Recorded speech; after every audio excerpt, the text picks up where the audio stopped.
Assalamualaikum warahmatullahi wabarakatuh. Perkenalkan, nama saya Arlene Tariani Dwi Putri dari kelas manajemen 22A dengan NPM 2241141. Di video kali ini saya akan membahas tentang aspek hukum kuliah studi kelayakan bisnis. Oke, langsung saja ke materinya. Kalian pasti bertanya-tanya kan, tujuan menganalisis kelayakan aspek hukum itu apa sih? Pertamanya yaitu untuk meneliti keabsahan, kesempurnaan, dan keaslian dari dokumen-dokumen yang dimiliki oleh sebuah bisnis. Tujuan kedua yaitu penelitian keabsahan dokumen ini sangat penting mengingatkan sebelum usaha dijalankan. Maka segala prosedur yang berkaitan dengan izin-izin atau berbagai persyaratan harus terlebih dahulu sudah terpenuhi. Ketentuan aspek-aspek hukum itu apa aja sih? Yang pertama yaitu mengkaji ketentuan hukum yang harus dipenuhi sebelum menjalankan usaha. Ketentuan hukum untuk setiap jenis usaha berbeda, tergantung pada kompleksitas bisnis atau jenis badan usahanya. Yang perlu dipahami, yang pertama, legalitas usaha. Usaha itu sangat penting. Yang kedua, ketepatan badan hukum. Yang ketiga, persyaratan perizinan. Berdasarkan aspek hukum, suatu bisnis dijalankan layak apabila memenuhi segala persyaratan perizinan di wilayahnya. Nah, untuk dokumen yang dapat diteliti, yang pertama bentuk badan usaha, TDP, izin perusahaan, bukti diri, NPWP jika punya, dan keabsahan dokumen lainnya. Yang pertama, ada bentuk badan usaha. Bentuk badan usaha ini ada beberapa bentuk, yaitu perseroan terbatas atau PT, yang kedua perseroan komanditer atau CV, yang ketiga koperasi, yang keempat yayasan, dan kelima firma atau FA.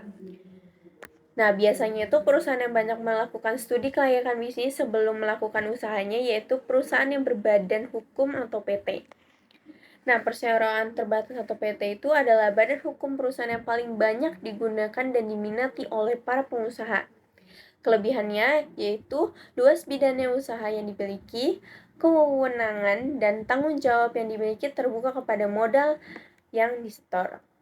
Menurut undang-undang, perseroan terbatas merupakan suatu badan hukum perusahaan untuk melakukan suatu kegiatan. Pendiri PT dilakukan atas dasar suatu perjanjian antara pihak-pihak yang ikut terlibat di dalamnya, dan pendiri PT dengan modal yang terbagi dalam bentuk saham. Nah, sedangkan perseroan komanditer atau CV yaitu persekutuan yang didirikan atas dasar kepercayaan.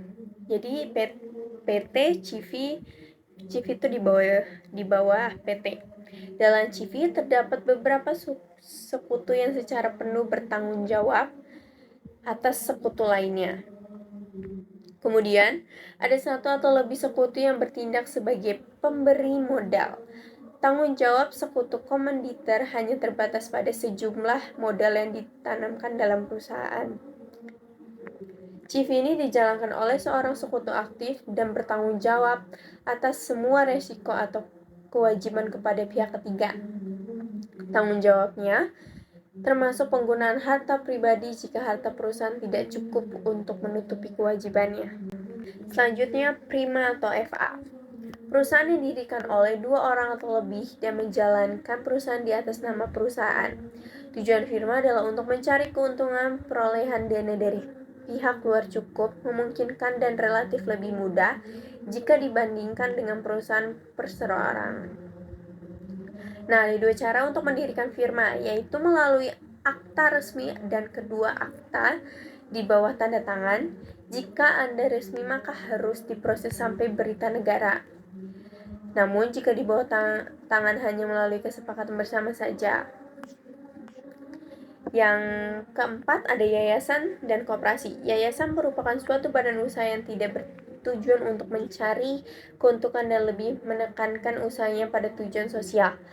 Modal berasal dari sumbangan, wakaf, hibah, atau sumbangan lainnya. Biasanya ini yayasan itu seperti panti asuhan. Selanjutnya, koperasi yaitu badan usaha yang beranggotakan orang-orang atau badan hukum koperasi yang melandaskan kegiatan berdasarkan prinsip-prinsip koperasi, sekaligus sebagai gerakan ekonomi rakyat berdasarkan asas kekeluargaan.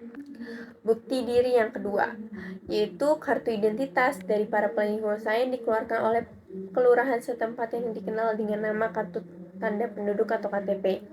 Ketiga, tanda daftar perusahaan atau TDP. Setiap perusahaan yang beroperasi di Indonesia harus membuat surat TDP, yang itu harus meneliti departemen teknis yang mengeluarkan surat TDP itu tersebut haruslah perindustrian dan perdagangan. Biasanya pengurusan TDP ini adalah saat perusahaan mengurus akta pendirian perusahaan.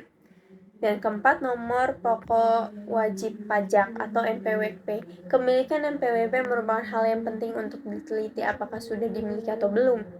Pentingnya NPWP agar setiap usaha yang dijalankan nantinya akan memberikan penghasilan kepada pemerintah. Nah, yang kelima ada jenis-jenis usaha. Izin yang harus ada itu tanda daftar perusahaan atau TDP, NPWP, izin usaha, sertifikat tanah, dan sebagainya, yaitu SIUP atau SIUI, izin perusahaan sesuai dengan industri, izin domisili IMB, izin TWK jika ada, dan KTP atau SIM, sertifikat tanah, dan BPKB. Yang keenam, keabsahan dokumen lainnya. Status hukum tanah harus dapat dicek di BPN, harga tanah sekarang dan prediksi masa depan, nama dan alamat pemilik sebenarnya, kondisi tanah dalam sekta atau tidak, tanah tersebut dapat diperjualbelikan atau tidak, kendaraan bermotor yang digunakan untuk usaha, serta surat-surat atau sertifikat yang dianggap perlu. Jadi di materi kali ini tuh tata cara kita membuat izin usaha kita. Semoga materi yang saya sampaikan dapat diberkati, dan maaf jika saya ada salah kata. Dan terima kasih juga sudah menonton. Jangan lupa di like, comment, dan subscribe. Saya akhiri. Wassalamualaikum warahmatullahi wabarakatuh.